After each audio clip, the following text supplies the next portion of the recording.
mention any the fifth any type. The fifth any type or the fifth any situation. What is any the fifth any situation? And he said, Hiya al-mu'tadatu ghayrul mumayyiza. So, the mutahayyira is what we mentioned. She is mu'tada. Yani someone who has experienced menses and she is not able to distinguish the color of the blood. So, part of her is mu'tada ghayr mumayyiza. That's what we mentioned in number 4 earlier. Mu'tada ghayr mumayyiza. Yani she has experienced any menses and she is not able to distinguish the color of the blood. But there is something in addition. So this point number 1, we say mu'tada, the habitual one. Point number 2 is ghayr mumayyiza. She is not able to distinguish the color of the blood. And point number 3 is what Imam Bayjugi mentioned here, an-nasiyatu li'adatiha qadran wa waqtan. So we have qadran number 3, waqtan number 4. She forgot how many days is the menses before, and when does the menses start, whether it is in the beginning of the month, or in the middle of the month, or in the end of the month. She totally forgot. Meaning if you ask her, how many days have you experienced any menses last time, before this? She will say, I cannot remember. I cannot remember the number of days that I had any menses, and I cannot remember which part of the month that the menses starts. This is the meaning of qadran wa waqtan. Qadr is number of days. Waqtan is the time when which part of the month does the menses come. You see some women for example, the menses come in the first week. Some women, for example, in the second week or third week or fourth week. Some people say, for example, the first 10 days or second 10 days or the third some people in the middle of the month, some people in the beginning of the month. This is what we meant. Waqt, which part of the month. So she said she forgot the time of the month and also the number of days. So this is the definition of mutahayyira. This is the definition. So how many things we have? Number 1, she is mu'tada. Number 2, ghayr mumayyiza. Number 3, nasiyah qadran, forgot the number of days, waqtan, and the time. So there are 4 conditions or 4 things that is related to the mutahayyira. The meaning of mutahayyira, there are actually 2 ways of saying it. Mutahayyira or mutahayyara. Mutahayyira meaning she confuses others. She confuses or she make others in abasement or in a state of confusion. In this case she make the faqih, the person who specializes in fiqh, to be in a state of difficulty and confusion because of this difficulty to ascertain which is menses and which is istihada. There is another way of saying it by the fatha, and we say mutahayyara, that she herself is confused. So either she is confusing the faqih or she becomes confused herself. So both can be can be mentioned, whether we say the mutahayyira or the mutahayyara. But usually our scholars they use mutahayyira. So this is the situation of the mutahayyira. So again I repeat, mutahayyira, mu'tada, the person who has experienced menses and she cannot distinguish the color of the blood, and she forgot the number of days that she used to have menses and the time of the month that she saw blood in the past. So our scholars mention, is this possible to have mutahayyira in the first place? Is it possible? Yes, it is possible. How can this be possible? It can be possible in an example. For example, a woman, for example, saw blood for the first time menses, and for example she saw blood for 6 days. She saw blood for 6 days, and then the blood stops. So we say khalas, this is menses. And then after 10 years no blood. After that 10 years she did not experience any menses, and after 10 years the blood came again, but this time it came more than 15 days, for 20 days for example.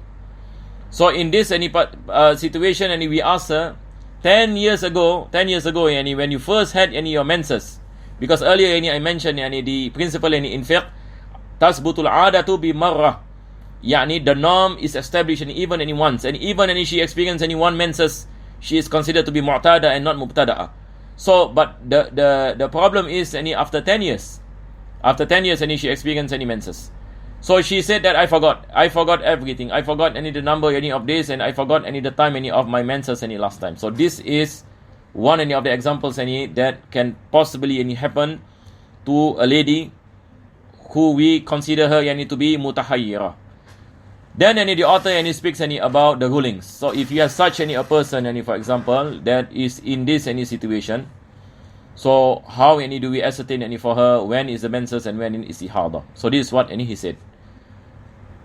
بأن سبق لها حيض وطهر ولم تعلم عادتها قدرا ووقتا فهي كحائض. This is any the ruling here. فهي كحائض في أحكام كحرمة التمتع بها والقراءة في غير الصلاة احتياطا لأن كل زمن يمر عليها يحتمل الحيض وكطاهر في أحكام الصلاة والصوم احتياطا. So subhanallah, yani we treat her yani to be both menses and pure, to be both any in a state any of menses and both any in a state of istihada, yani in state of pureness.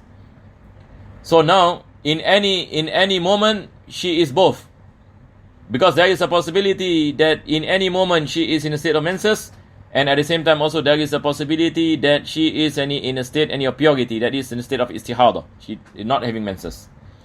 So in this any situation, it is prohibited any for her to do everything that is prohibited any for a woman any who is having any menses, and at the same time it is obligatory any for her to perform the acts that are obligatory for women who are not having menses.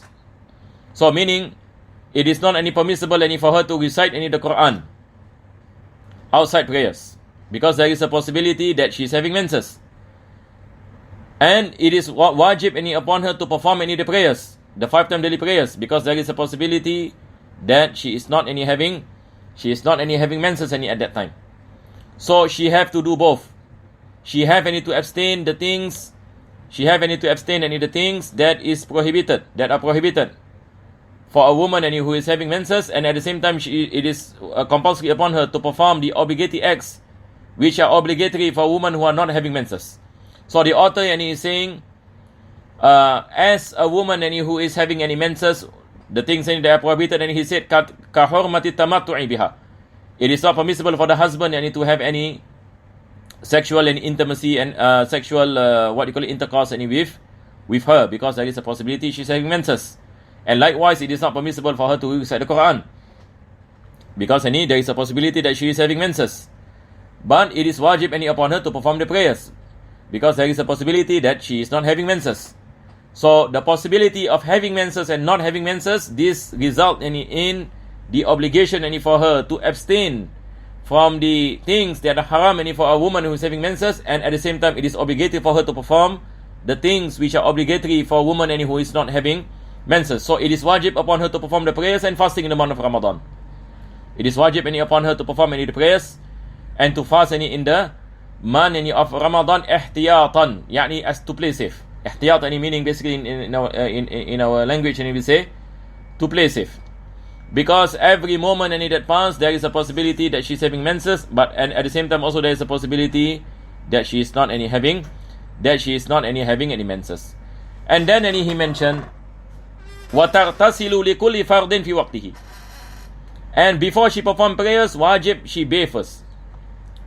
So for the 5-time daily prayers, before she perform the Fajr prayers, before she perform the Zuhr prayers, before she perform the Asr prayers, before she perform the Maghrib prayers, before she perform the Isha prayers, it is wajib any upon her any to bathe the obligatory bath before she perform, because any earlier any we mentioned that it is wajib any for her any to perform the prayers, but she cannot be performing any prayers any without bathing, because there is a possibility any that she is preceded any by menses, in between prayers. So she has any to bathe any for every any prayers after the time of prayer after the time of the prayers any has come.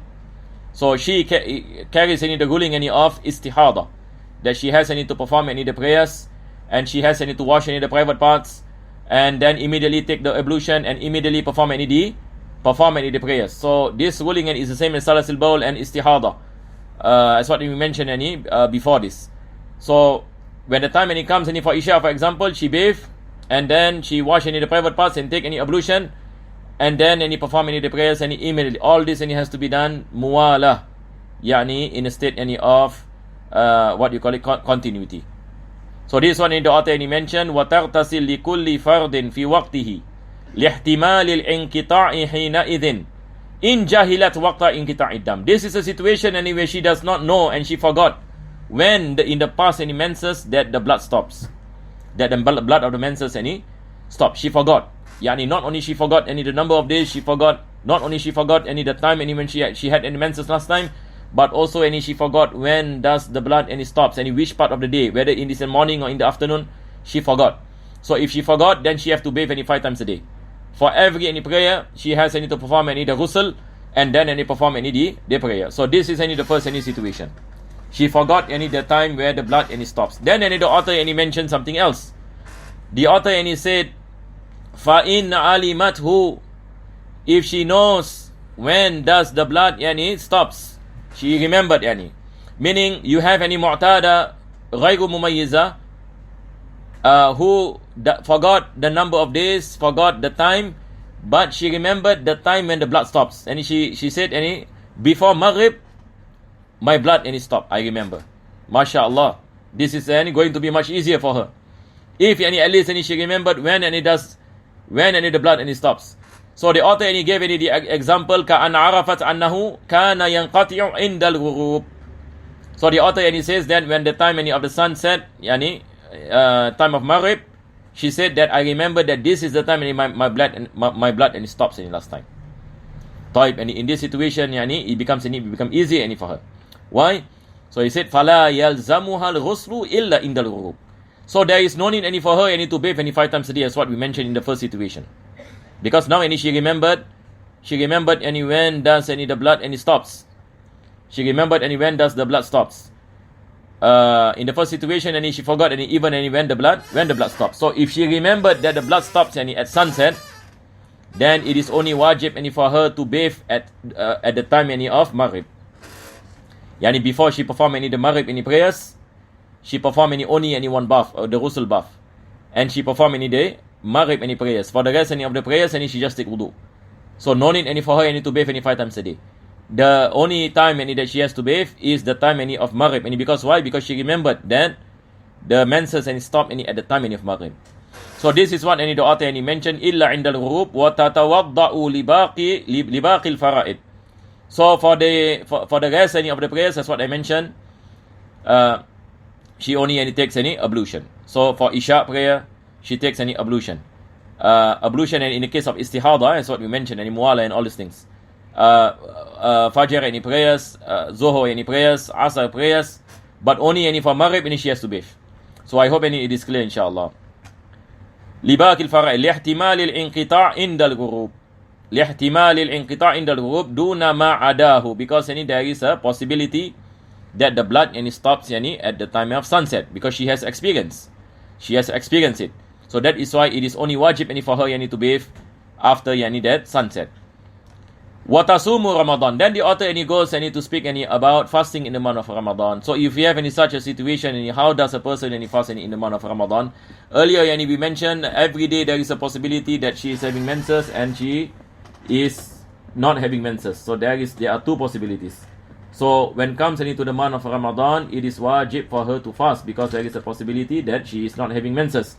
But the problem is, how does she perform the fasting? So this is the solution that the author is saying. So the author is saying, وَتَصُومُ رَمَضَانَ ثُمَّ شَهْرًا كَامِلًا. She has to fast the whole month of Ramadan. She has to fast the whole month of Ramadan and 1 more month. So 2 months. She has to fast the whole month of Ramadan and 1 more month. Why 1 more month? Because now the thing is, the maximum number of menses is 15 days. And the minimum number of clean days is 15 days. So in 1 month, we take the maximum number of days. That is 15 days. So in 1 month, 15 days, we take as menses. So how many days you are left with?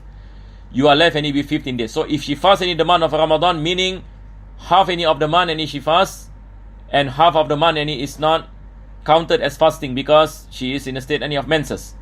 So meaning 15 days will be counted as days that are valid for her to fast. Days that are valid for her to fast. So she has to fast the whole month of Ramadan. So the whole month of Ramadan, half will be valid. Correct or not? Half will be valid. So we take 15. 15 menses. 15 is not any menses.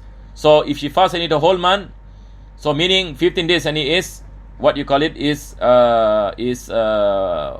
counted. The other 15 days is not counted. So that is why she has to fast another month. This is the rationale why she has to fast one more month.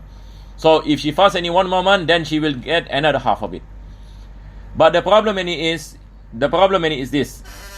Imagine Ramadan is 30 days. So she fasts day 1, day 2, day 3, day 4, day 5, day 6. We regard the first 15 days as normal days, not menses, normal days. So day 1, day 2, day 3, all the way until day 15, we regard as normal days.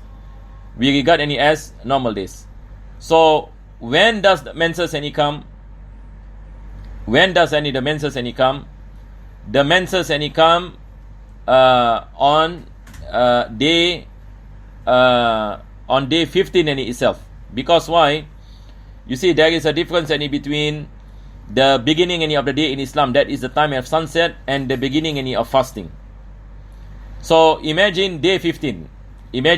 She fasted day 1, day 2, day 3, day 4, day 5, day all the way to day 11, 12, 13, 14. When she comes to day 15, what happens? Because we have to remember day 15 starts on the Maghrib of day 14. Correct or not? Day 15 starts from the Maghrib of day 14. So day 15 begins on day 14 Maghrib, and it ends until day 15 what you call it day 15 Maghrib. But now the situation is after she completed 14 days. After she completed 14 days, that means when comes to day 15, part of the day will not be valid. Part of the day will not be valid because the menses comes in. The menses comes in. So that is why we only take 14 days. We only take 14 days. The same goes for the menses start the half of the month of menses. So if we assume for example day 16, day 17, day 18, all the way until day 30, we cannot count day 16. We have to count from day 17 because there is a clash between the beginning of the day and the beginning of dawn. The beginning of day and beginning of dawn. So the gray area is basically what I'm trying to say is day 15 for the first 15 days, and day 16 for the second 15 days. So we do not count day 15 and day 16. So how many days we get? We get 14 days from the first part of the month, and 14 days from the second part of the month. So these are for the 2 months. 14 days for month 1, 14 days for month 2. So we have 28 days. But Ramadan is 30 days. Then she has to fast another 2 days. Then she has to fast another. She has to fast another 2 days. This is what basically the author is saying. The author is saying summa shahran kamilan fayabqa alayha yawmani. So there are 2 days that is left. لِاحْتِمَالِ أَنْ يَطْرَعَ عَلَيْهَا الْحَيْض فِي أَثْنَاءِ الْيَوْمِ الْأَوَّلِ مع احتمال كونها تحيض أكثر الحيض. Because this, as what I mentioned, there are possibilities of what you call it the day 15 and day 16, because there is a interlapping of menses and also the starting of the new day. So we cannot regard 2 days. So she has to fast for 2 months and 2 days. So inshallah for our lesson today, and we have to stop here because of the time of Isha. And inshallah next week we will continue, and next week also inshallah we speak about the 6th type that is coming, and then we are left with the type number 7. والله أعلم بالصواب. ربنا تقبل دعانا إنك أنت السميع العليم، تب علينا إنك أنت التواب الرحيم، واختم بصالحات أعمالنا وآجرنا الله يا كريم بفضل سبحان ربك بالعزة عما يصفون. سلام على المرسلين والحمد لله رب العالمين.